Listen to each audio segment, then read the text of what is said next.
Considering everything that's happening in the Trump regime, we have to take small victories against him and his minions as small victories against them. The victory of Pam Bundy being uncovered as a liar when confronted with evidence of Donald Trump's wrongdoing is a small victory. Donald Trump's rants and ravings on Truth Social in the face of things that he's done wrong is a small victory, including this.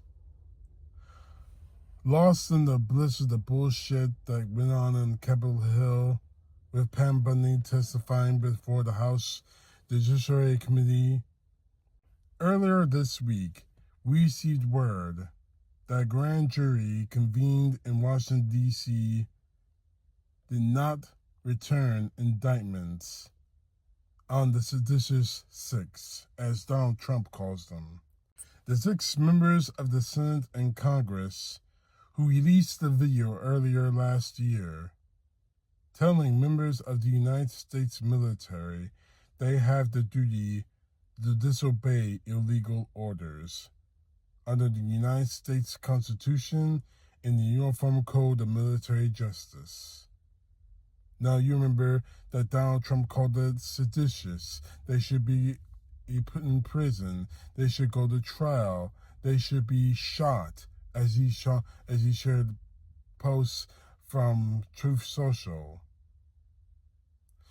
Pete Hegseth, the drunken, disgraced former soldier, said he was going after John Kelly to take away his retirement benefits from the Navy and to see to it that he's court-martialed and lose everything. But guess what?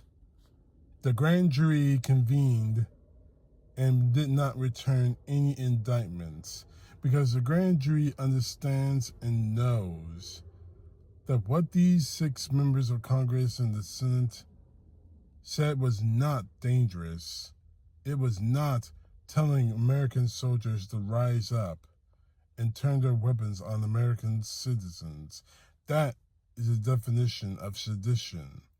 But I know a perfect example, just to remind everybody what sedition is. Play the tape. And we fight. We fight like hell. And if you don't fight like hell, you're not going to have a country anymore. That was a complete and total definition of sedition.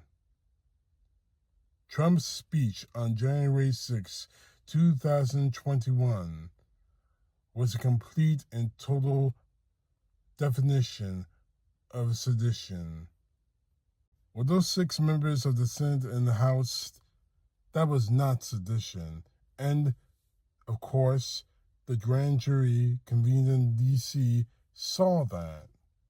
Now, it's already been announced that Trump and Pete Hegseth and Jeanine Pirro and God knows how many other people are going to appeal this decision. I take this as a small victory. The Trump regime got smacked in the face again. But we need to think about what's going on here. We didn't know anything about this until it was announced that the grand jury didn't hand out indictments. We didn't know anything about this. So what else could they be doing behind our backs that we don't know about? And if they're doing this to members of the House and the Senate, what could they be doing to the average American citizen? I'm not trying to make you paranoid, but it is a very good question considering the circumstances. Trump was absolute control of every person in this country. We know this for a fact. He has made threats that he's going to bypass Congress and the Senate to try to steal the 2026 midterms. He's already announced it on the Truth Social. So how far will he and his minions go in order to gain full control? Frankly, I wouldn't be surprised if he followed up with those threats to send, well, actually, they're not his threats, they're from Steve Bannon, to send ICE agents to polling places across the nation. He's already, Congress has already passed the SAVE Act, the so-called SAVE Act, to somehow protect elections, where they're doing nothing but trying to disenfranchise people of color and women from voting. That should send chills up your spine as to how far these people will go. To latch on the power and to do the bidding of their master, Donald Trump.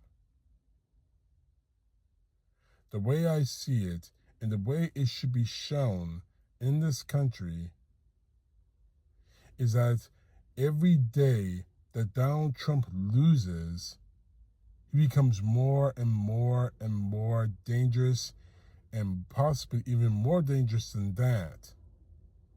More and more desperate. Because he knows his time is coming to an end. Legally, mentally, or physically, his time is ending. He's going. He's going, and nothing is going to stop it. And by the way, before I end this video, if anyone thinks that I'm saying this as a threat, you're wrong.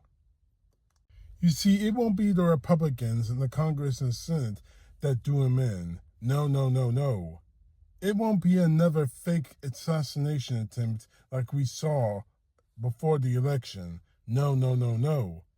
It won't even be Donald Trump's own mouth that buries him, although it should. It won't. No, no, no, no. It will be Republican senators and Republican congressmen, and not to mention his idiot Republican appointed cabinet and his vice president, especially J.D. Vance, how low intelligent he is, that's going to march into the Oval Office and say to Trump, "You're fucking us up. Every time you open your mouth, you're fucking us up."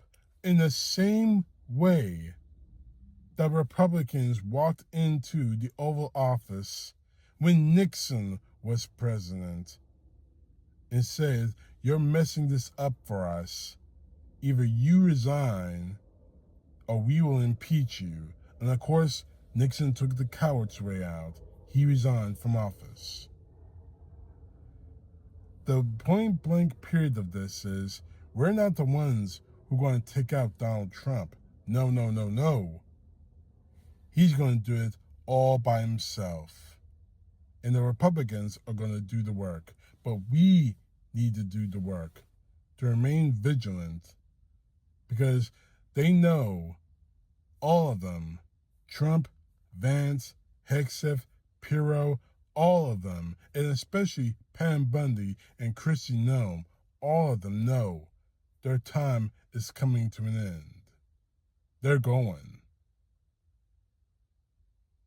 We gotta make sure they go legally.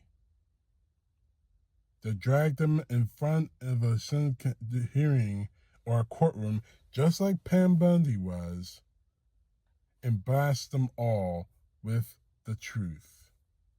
We know what you did. We know why you did. We know who you hurt along the way to do it. You're not getting away with it. CTP, knowing truth. God bless. Peace to the left, justice to the right.